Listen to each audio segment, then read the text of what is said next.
아침에 우리가 눈을 떠서 하루를 시작하며 우리는 그날의 색깔을 정합니다. 우중충한 하루, 불쾌한 하루로 시작할 수도 있고 밝은 하루, 행복한 하루로 시작할 수도 있습니다. 그건 우리의 선택입니다. 우리의 인생도 마찬가지예요. 불행을 선택할 수가 있고 행복을 선택할 수도 있습니다. 그 선택이 우리의 일생을 좌우하게 됩니다. 우린 다 행복하기를 원하죠.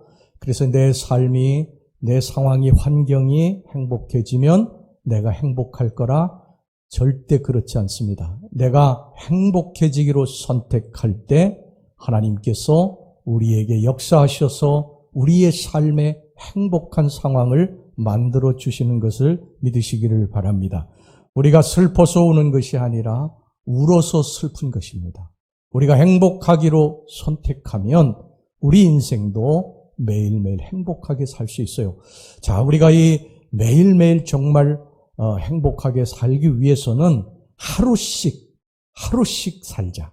하루씩 끊어서 살자. 인생이라고 하는 게 뭐예요? 하루가 날이 모여서 달이 되고 달이 모여서 해가 되고 그게 인생이 되는 거 아닙니까? 그러니까 우리가 하루씩만 잘 살자. 오늘 하루 내 인생의 마지막인 것처럼 잘 살자. 그러면 또 내일 무슨 일이 닥치든 또 우리 주님이 헤쳐나갈 힘을 주실 것이니까 내일을 또 행복하게 사는 것입니다. 그리고 어느 날 이제 주님이 부르시면 주님 앞으로 가면 되는 거예요. 우리 인생이라고 하는 게 그런 거 아닙니까? 그러니까 하루씩 잘 살자. 내일 일 미리 당겨서 걱정하고 근심하지 말자. 내일은 어떻게 전개될지 불확실하니까 오늘 하루를 잘 살자. 성경도 그렇게 말씀하지 않습니까? 야고보 4장 14절 말씀에 내일 일을 너희가 알지 못하는도다. 우리가 내일 어떻게 무슨 일이 전개될지 모르잖아요. 모르니까 오늘 하루를 행복하게 살기 위해서 우리가 노력해야 된다는 것입니다. 내일이 되면 또 그때 하나님이 힘 주셔서 헤쳐나갈 수 있게 될 줄로 믿습니다. 오늘 내게 주어진 날을 정말 최선을 다해서 행복하게 사는 거예요. 다시 못 올 날 아닙니까? 지나가면 다시는 못 오지 않아요? 지나가면 다시는 못 올 소중한 날 아닙니까? 그날을 왜 불확실한 미래 때문에 걱정하고 근심하고 스트레스 받으며 살아가야 합니까? 물론 이제 미래를 예측하고 계획 세우는 건 필요한 일이죠. 그러나 올지도 안 올지도 모를 그 미래에 대한 걱정과 근심을 미리 당겨가지고 스트레스 받으면서 그렇게 괴롭게 오늘 이 소중한 날을 보내서는 안 된다는 거예요. 통계에 의하면요, 40%가 오지도 않은 일 때문에 우리 사람들이 걱정하고 근심한대. 얼마나 억울합니까? 지나가 보니까 오지도 않아요. 그런 문제는. 내가 상상했던 상황이, 환경이 내게 오지 않아요. 그런데 오늘 내일 계속해서 걱정하고 근심하고 살아가는 게 그게 얼마나 억울한 거예요. 오늘 하루 잘 살고 또 내일 닥치면 내일 또 이겨나갈 수 있는 힘을 주님이 주실 줄로 믿습니다. 주님께서 뭐라고 그랬어요? 마태복음 6장 34절에서 그러므로 내일 일을 위하여 염려하지 말라. 내일 일은 내일이 염려할 것이요 한날에 괴로움은 그날로 척하니라. 내일 일을 위해 염려하지 말라는 거예요. 내일 일은 우리 하나님께 맡깁시다. 그리고 오늘 하루 하나님이 내게 주신 이 소중한 날을 행복하게 서로 사랑하고 서로 격려해주고 소망을 주는 말을 하면서 그렇게 아름다운 생을 살아갑시다. 할렐루야. 우리는 하루씩 사는 법을 배워야 됩니다. 미래가 잘 되면 행복할 거야? 절대 그렇지 않습니다. 미래가 잘 되면 행복할 거야? 이게 맞는 말 같지만요. 그 사람은 미래가 잘 돼도 역시 투르될 겁니다. 현재 내가 가지고 있는 그 상황에서, 환경에서 하나님께 감사하고 이웃에게 감사하고 내 주변에 있는 사람들에게 사랑을 전하고 그렇게 살면 매일매일 인생이 행복한 인생이 될 줄로 믿습니다. 물론 인생을 살다 보면 힘든 일도 있고 어렵고 고통스러운 일도 있죠. 그래서 낙심이 될 때도 있어요. 왜 제가 그걸 모르겠습니까? 그래도 우리는 그 상황에서 잠깐은 낙심도 되고 실망도 되고 또 그것 때문에 아파하기도 하지만 우리 예수 믿는 사람은 그거 오래 가지고 있지 말고 하나님 잘 되게 해주실 거야. 하나님이 도와주실 거야. 합력해 선을 이루어 주실 거야. 이 상황이 나아지면 행복하리라. 절대 그게 아니라 이 상황에서 하나님이 나와 함께 하시니 잘 될 거야. 좋아질 거야. 나는 지금 행복해.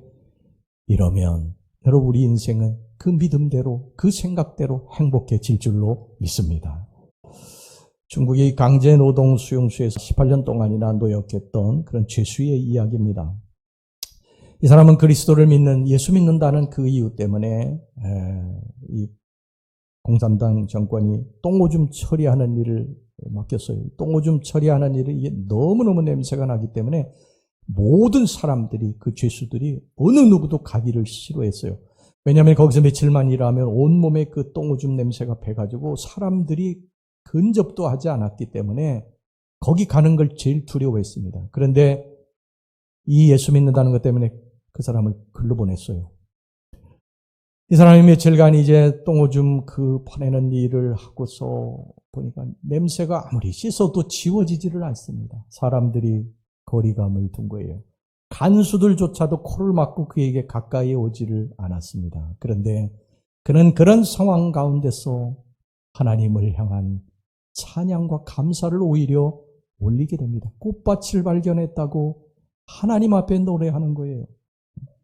그가 이렇게 노래했습니다. 거기야말로 엄중한 감시에서 벗어날 수 있는 유일한 장소였습니다. 덕분에 마음 놓고 하나님을 찬양하며 기도할 수 있었습니다. 거기에 있으면 나만 아는 은밀한 꽃밭에 있는 셈이었습니다. 그리고 오래된 찬송가 가사를 인용했어요. 오늘 우리가 같이 부른 찬양이지요. 저 장미꽃 위에 있을 아직 맺혀있는 그때에 귀에 은은히 소리 들리니 주 음성 분명하다. 주가 나와 동행을 하면서 나를 친구 삼으셨네. 우리 서로 받은 그 기쁨은 알 사람이 없도다. 우리는 그런 환경에서 어느 누구도 가기 싫어하는 그 더럽고 냄새나고 그런 환경이라 할지라도 거기서 찬송할 수 있는 게 우리 예수 믿는 사람들의 삶인 줄로 믿습니다. 여러분 나쁜 일이 생겼을 때 아무리 우리들이 고함 지르고요, 화를 내고 스트레스 받고 그래도 바뀌는 거 없어요. 그러면 굳이 그렇게 살 필요 없지 않습니까? 바뀌어야지 스트레스를 받고 소리를 지르고 막 분노하지 않아요. 안 바뀌는데 차라리 그 상황에서 행복을 선택하는 거예요. 하나님 찬송하게 하소서. 이 감옥에서 찬송하게 하소서. 이 더럽고 냄새나는 곳에서 이 고통스러운 현장에서 하나님 찬송하게 하소서. 그리고 내 어느 순간에 입술에서 내 심령 깊은 곳에서 찬송이 터지면 그게 하나님의 큰 은혜와 축복인 줄로 믿습니다. 세상 것이 잘 되는 것과는 비교할 수 없는 하나님이 내게 주시는 내재하시는 그 기쁨이 거기서 터지는 것입니다. 기쁨의 샘이 터지는 것입니다. 여러분 우리가요 이 상황이 바뀌면 행복해질 것이다. 그게 맞는 말 같지만요 그렇지 않습니다. 투덜대는 사람은 그 상황이 바뀌어도 여전히 투덜거릴 것입니다. 내가 어떤 상황에서도 평안을 유지하겠다 이렇게 작정하면 그 사람은 어떤 상황에서도 기뻐할 수 있고 그리고 평안을 유지할 수 있는 것입니다. 상황 때문이 아니에요. 상황 때문이라면 모든 사람들이 다 어떤 똑같은 상황에서 막 분노하고 화를 내고 스트레스 받고 뭐 발을 동동 구르고 그래야 되잖아요. 그런데 어떤 사람은 똑같은 상황인데도 의연하게 거기서 하나님을 찬양하는 사람이 있어요. 이걸 보면 어떤 상황 때문에 우리들이 즐거워하고 또 뭐 분노하고 스트레스 받고 근심하고 걱정하는 거 아니에요. 그것은 내 마음 때문에 그런 것입니다. 내가 마음을 행복을 선택하겠다. 그러면 하나님이 그것을 이길 수 있고 감당할 수 있는 쇄심을 주실 줄로 믿습니다. 인생은 순식간에 지나가요. 그렇죠? 어제 우리 아들 제가 주례를 하러 이렇게 강단에 섰는데요. 갑자기 주마등처럼 제가 결혼할 때 생각이 나더라고요. 근데 30년이 훨씬 넘어서 34년이 됐어요. 그냥 그렇게 세월이 휙 가버렸습니다. 그러면서 한 세대는 가고 또 한 세대는 오는구나. 이 전도서 말씀이 생각이 났습니다. 시냇가에 흘러가는 물을 바라보세요. 내가 지금 바라보는 물은 어느새 없어져 저쪽으로 흘러가 버리고 새로운 물이 거기를 채우지 않습니까? 한 세대는 가고 또 한 세대는 오나니 꽃다운 청춘은 간 곳이 없고 어느새 늙고 추레한 모습이 거울 속에 있어요. 그래서 막 어떤 데 거울을 막 깨버리고 싶은 심정도 솔직히 가끔 들지 않습니까? 여기 앉아 계신 젊은 분들, 여기 앉아 계신 연세 드신 분들이요. 꽃다운, 여러분과 같은 꽃다운 청춘이 없었는 줄 아세요? 꽃다운 청춘이 있었어요. 전에 우리 사진 전시회 해보니까 정말 막 허리가 다 24고 그냥 뭐 너무너무 아름답고 지금은 도저히 믿을 수가 없다고 제가 그러니까 목사님 보여드리겠다고 사진을 갖다가 보여주었는데 정말 그렇지 않습니까? 우리 다 아름다운 시절이 있었잖아요.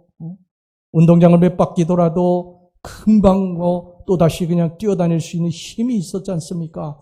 북한산 100군데를 올라갔다 내려와도 끄떡없는 그러한 젊음이 있었지 않아요? 근데 지금은 교회 층층대 하나도 못 내려가가지고 그냥 간신히 난간을 붙잡고 내려오시는 모습을 제가 이렇게 보면서 제가 여기 부임할 때만 해도 그냥 층층대로 왔다 갔다 다니시던 분들이 난간을 붙잡고 내려오시는 모습을 보고 야, 이 세월의 무상함을 제가 느껴요. 세월의 무상함. 안타깝고 마음도 아프고 그러면서 야, 나도 조만간 저렇게 되겠지. 그런 생각도 들더라고요. 이 인생이라고 하는 게 그렇게 휙 지나가 버리고 마는 것입니다. 그런데 이 소중한 날을 내가 걱정하고 근심하고 보내서야 되겠는가?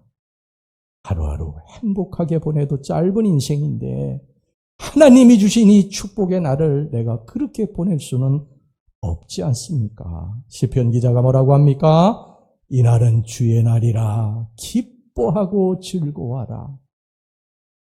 이 날은 내일은이 아니라 이 날은, 이 소중한 날은 정말 여호와께서 우리들에게 주신 날이니까 기뻐하고 즐거워하라는 거예요.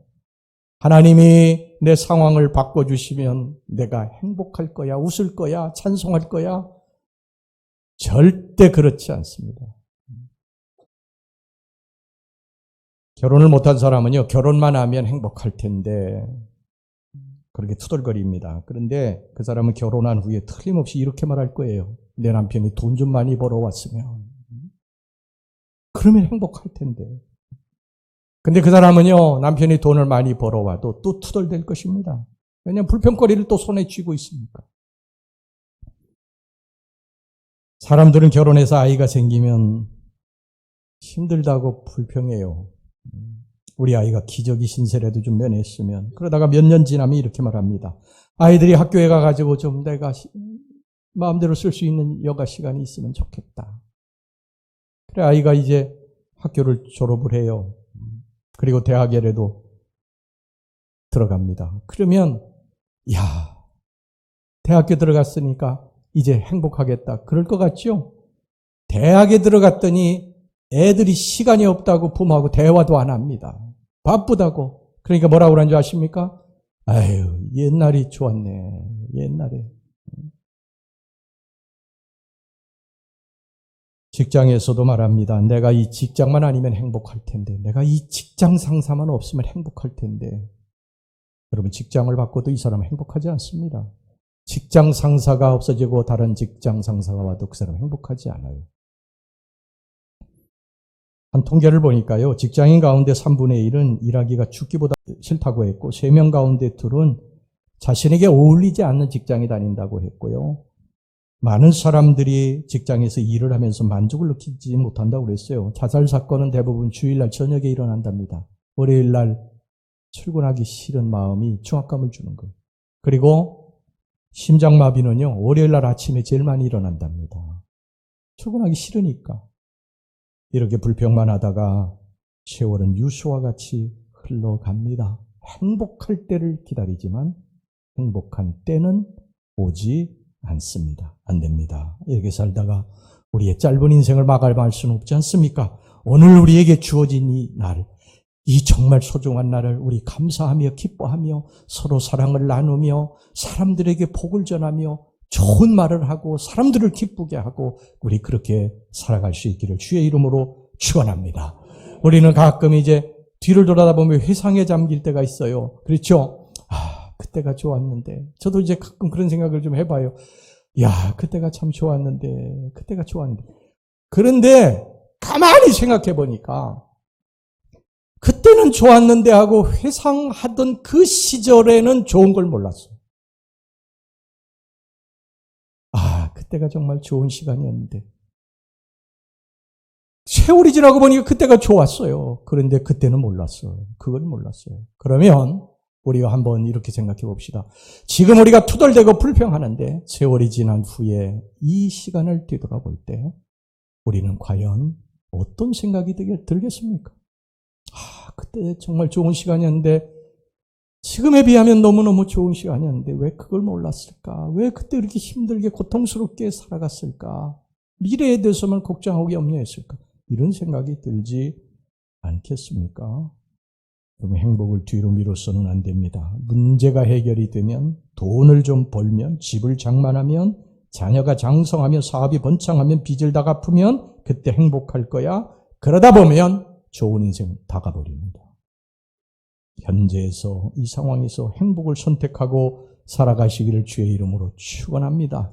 현재 여러분들이 살고 있는 남편에게서 아내에게서 행복을 선택하세요. 여러분들이 마음에 들지 않는 자녀, 그 자녀에게서 행복을 선택하셔야 됩니다. 여러분들이 하고 있는 일이 이게 마음에 들지 않아도 여기에서 행복을 선택하셔야 되고 여러분들이 다니고 있는 직장이 마음에 들지 않아도 거기에서도 행복을 선택하셔야 돼요. 여러분들이 다니고 있는 이 교회가 마음에 들지 않는다고 해도 이 교회에서 행복을 선택해야 됩니다. 내가 바뀌기만 하면 그 사람은 바뀌어도 역시 투덜될 것입니다. 여기에서 내가 처한 이 환경에서 행복을 선택하고 아름다운 꽃밭을 발견하시기를 주의 이름으로 축원합니다. 우리의 마음이 바뀌어서 행복을 선택하면 힘들고 어려운 상황 가운데서도 행복을 선택하면 하나님이 상황도 서서히 바꿔주세요. 여러분 보세요. 요셉이 노예로 팔려가지 않았습니까? 팔려가가지고 보디발의 집에서 얼마나 노예 생활하는데 힘이 들어요. 그런데 요셉의 마음은 변치 않아요. 행복을 선택합니다. 그때 보디발의 눈에 요셉이 들어오게 되죠. 그리고 그 요셉을 보디발의 모든 일을 맡기는 집사로 세우게 됩니다. 요셉이 보디발의 아내의 모함을 받아가지고 감옥에 들어갔어요. 정말 고통스러운 시간이죠. 자기는 의의를 선을 행했는데도 이렇게 악으로다가 자기에게 오는 거고 얼마나 힘들었겠어요. 그런데 그 속에서도 그는 행복을 선택합니다. 사람들에게 최선을 다해요. 그러니까 간수의 눈에 들게 되고 간수가 재반일을 다 맡겨놓습니다. 요셉에게. 그리고 어느 날 하나님이 요셉을 감옥에서 이끌어내셔서 애굽의 총리로 세워주십니다. 우리가 있는 곳에서 불평하지 아니하고 최선을 다하게 되면 행복을 선택하고 거기서도 오히려 하나님을 찬양하게 되면 하나님 우리의 상황도 서서히 바꿔주십니다. 왜 그런 줄 아십니까? 우리가 어떤 상황 가운데서도 불평하지 않는 것을, 투덜대지 않는 걸 하나님 보셨기 때문이에요. 여러분, 내가 처해 있는 상황이 아무리 힘들고 어려워도요, 기뻐하고 감사할 수 있기를 바랍니다. 자신의 문제가 정말 세상에 제일 힘들어 보여도요, 그렇지 않아요. 우리가 사람들을 다 몰라서 그렇지, 나만 같으면 춤추고 다닐 사람 많아요. 춤추고 다닐 사람. 내가 세상에서 제일 불행한 사람 같지만 한 사람 한 사람의 깊은 속을 살펴보면요, 나보다 불행한 사람 훨씬 더 많습니다. 제가 어느 날 비가 억수가 쏟아지는 자동차를 타고 이렇게 가는데 차가 이렇게 막혀요. 그래 천천히 이렇게 가는데 옆에 차창에 맹인한 분이 지팡이를 잡고 그 억수가 쏟아지는 빗길을 걸어가는데 손에다 우산을 들었어요. 비가 안 와도 지팡이 짚고 가는 게 힘드는데 우산까지 들고 지팡이를 짚고 이렇게 걸어가는 모습을 보면서요. 정말 마음이 짠했습니다. 여러분, 눈이 있는 걸 기뻐하신 적 있으세요? 내가 볼 수 있는 것에 대해서 기뻐하신 적 있으세요? 당연한 것입니까, 이게? 내가 볼 수 있는 것이 당연한 거예요. 내가 들을 수 있는 게 당연한 거예요. 우리는 어리석게도 없어진 후에 소중한 것이었구나 하는 것을 비로소 깨닫게 되죠. 여러분, 걸을 수 있는 것이 이게 당연한 것입니까? 우리가 뇌경색이고 뇌출이 와가지고 그냥 반신불수가 돼서 휠체어에 앉아있는 사람들이 있는데 내가 지금 이렇게 걸을 수 있는 게 이게 당연한 거예요. 여러분, 내가 맛있게 먹을 수 있는 게 이게 당연한 것입니까? 암에 걸려서 물 한 모금도 넘기지 못하고 토해내고 얼굴이 백지자처럼 그렇게 고통스러워하는 사람도 있는데 이게 당연한 게 아니지 않습니까? 근데 우리는 이게 당연한 것처럼 살아가는 거예요. 안 됩니다. 감사를 찾아내시기를 바랍니다. 감사를 찾아내셔야 됩니다. 당연한 것처럼 우리 그렇게 살지 말고, 우리가 불행한 이유가 뭔지 아십니까? 당연한 것처럼 알고 살기 때문이에요. 하나님이 내게 주신 것을 그냥 당연한 것처럼 알고 누리고 사는 거예요. 당연한 게 아니에요. 찾아내셔야 됩니다. 할렐루야! 하나하나 찾아내셔가지고 하나님이 내게 주신 것이구나. 내가 이걸 잊고 살았구나. 그리고 감사하셔야 됩니다. 이 밥 러셀이라고 하는 사람이 돈 사용자 매뉴얼이라고 하는 그런 책을 썼는데 이 책의 내용에 보면 날이 갈수록 자기 농장이 못마땅해서 견딜 수 없었던 농부의 이야기가 거기 적혀 있어요. 그는 농지 한복판에 호수가 있어서 그 언덕을 오르내리는 게 너무너무 힘들어서 늘 투덜거렸습니다. 게다가 뒤룩뒤룩 살찐 소들이 목초지 여기저기를 마구 뛰어다녔고요. 사방에 울타리를 치랴 쉴 새 없이 먹이를 주랴 정말 골치가 아팠습니다. 농부는 목장을 팔아치우고 어디 경치 좋은 곳에 가서 살기로 작정을 했습니다. 그래서 부동산에 이제 그 매물로 내놓았어요. 며칠 뒤에 중개소에서 연락이 왔습니다. 지역신문에다가 이 농장을 매물로 내놨는데 그 농장의 매물 안내문을 좀 보내드렸습니다. 한번 읽어보시기를 바랍니다. 그 광고 문구가 이런 것이었어요. 야트막한 언덕이 굽이쳐 이어지고 부드러운 목초가 땅을 덮고 있으며 맑은 호수에서 흘러나온 물이 땅을 기름지게 하며 혈통 좋은 가축이 뛰노는 조용하고 평온한 농장. 농부가 이걸 들었습니다. 매물로 내놓았던 농부가 이걸 들었어요. 다시 한번 말씀해 주시겠습니까? 야트막한 언덕이 굽이쳐 이어지고 부드러운 목초가 땅을 덮고 있으며 맑은 호수에서 흘러나온 물이 땅을 기름지게 하며 혈통 좋은 가축이 뛰노는 조용하고 평온한 농장. 농부가 안 팔겠습니다. 저는 평생 이런 농장을 원했거든요. 자기 농장이었는데 그걸 모르고 산 것입니다. 모르고 산 거예요. 우리가 이런 잘못을 범하고 있지는 않습니까? 지금 내가 누리고 있는 것들이 보물인 것을 깨닫지 못하세요? 여러분들의 아내와 남편이 정말 소중한 보물인 것을 깨닫지 못하세요? 그렇게 속썩인다고 미워하는 자녀들이 여러분들이 진짜 보물인 것을 알지 못하세요? 직장, 사업, 이게 정말 여러분들의 보물인 걸 알지 못하세요? 이 교회가 정말 여러분들의 보물인 걸 알지 못하세요? 우리는 이것을 그냥 불평거리만, 투덜거릴 거리만 찾아가지고 계속 뭐라고 투덜투덜 불평하고 그러게 살아가지 그 감사거리를 찾지 못하는 거예요. 어떤 고난이 와도 행복하고 만족한 삶을 살기로 선택하시기를 바랍니다. 상황이 바뀌면 행복할 거야? 절대 그렇지 않습니다. 그런 사람은 상황이 바뀌어도 또 불평할 거예요. 하나님은 우리가 변하기 전까지는 절대 상황을 바꿔주시지 않으실 것입니다. 왜냐하면 현재의 상황에 감사하지 않는 사람, 미래의 상황이 바뀌어도 절대 감사하지 않을 사람일 것을 하나님이 아시기 때문이죠. 직장이 마음에 안 듭니까? 가정이 마음에 들지 않아요? 원하는 만큼의 돈이 없습니까? 사람들이 나를 무시하고 푸대접한다고 생각하십니까? 그렇다면 그런 불평만 늘어놓을 것이 아니라 그런 현장에서도 하나님 앞에 오히려 감사하고 찬송하고 행복을 선택하며 살아가시기를 주의 이름으로 축원합니다. 인생은 우리 뜻대로 되지 않아요.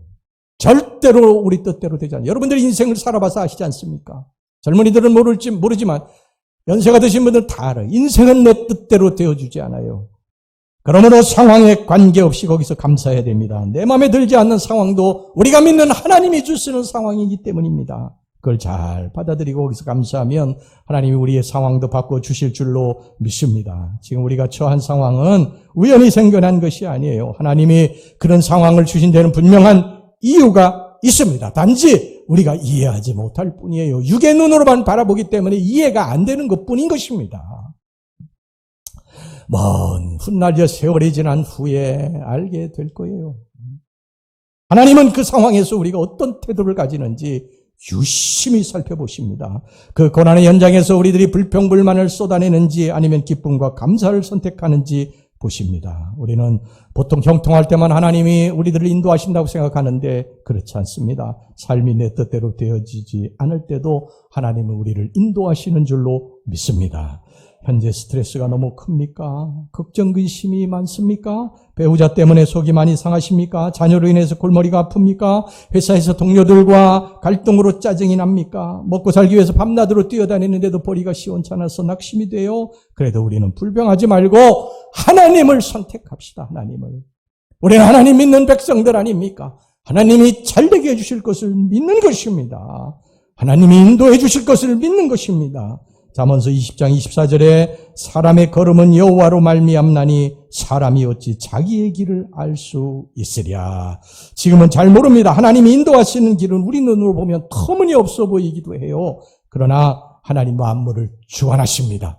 우리의 발걸음을 인도하실 것입니다. 그러니까 우리는 이 상황에서 하나님의 뜻은 잘 모르지만 잘 되게 해주실 줄 믿습니다. 하나님이 도와주실 줄 믿습니다. 그러고 오늘 한날을 최선을 다해서 행복을 선택하고 살면 우리 인생 매일매일 행복할 수 있어요. 매일매일 행복하기 원하시죠, 여러분? 그렇게 살면 됩니다. 하루씩 잘 살면 돼요. 내일의 걱정, 내일 주님 앞에 맡기. 이게 우리의 선택입니다. 행복은 선택입니다. 마지막 짧은 글을 여러분들에게 소개하고 설교를 마치겠습니다. 인생의 날수는 우리가 결정할 수 없지만 인생의 깊이와 넓이는 결정할 수 있다. 얼굴 모습은 우리가 결정할 수 없지만 얼굴 표정은 결정할 수 있다. 날씨는 우리가 결정할 수 없지만 마음의 날씨는 결정할 수 있다. 우리가 어떤 운명적 환경에 놓여 고통을 겪는다 해도 여전히 선택할 여지가